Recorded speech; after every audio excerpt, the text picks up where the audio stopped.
Rusiyanın Yekaterinburg şəhərində hüquq mühafizə orqanlarının öldürdüyü Azərbaycanlı qardaşlar Ziyəddin və Hüseyn Səfərovların meyitləri xüsusi ekspertiza ilə müayinə olunub.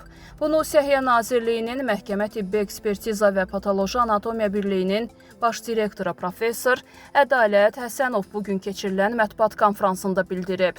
Onun sözlərinə görə, gecə yarısı meyitlərin müayinəsi başa çatıb.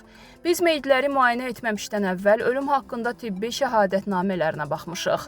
Hüseyn Səfərovun meyidinin müayinəsi zamanı küt alətlə qətlə yetirildiyi məlum olub.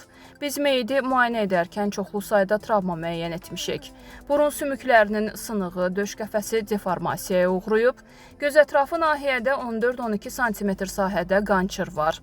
Üst və alt dodağın selikli qışasında qançırlar, alnın sağ və sol nahiyələrində qançır, döş qəfəsinin arxa səthində 2 ədəd qançır, əllərdə qançır, sol ayağında və xayalarda qançır müəyyən olunub.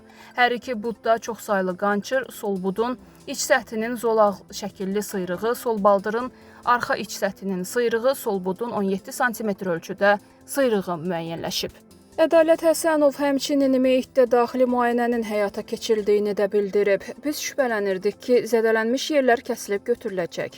Meyidin daxili müayinəsi zamanı başında küt alətlə zərbə, baş beynin sərt və yumşaq qışasında qansızmalar, döş qəfəsində 7-8 qabırğanın yer dəyişən sınıqları müəyyən edildi.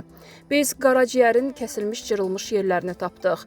Qabırğa arası əzələlərdə də qansızmalar müəyyən olundu. Diafraqmada da geniş qansızmalar var idi. Qarın boşluğunda peritonun partlaması nəticəsində qansızma müəyyən edildi.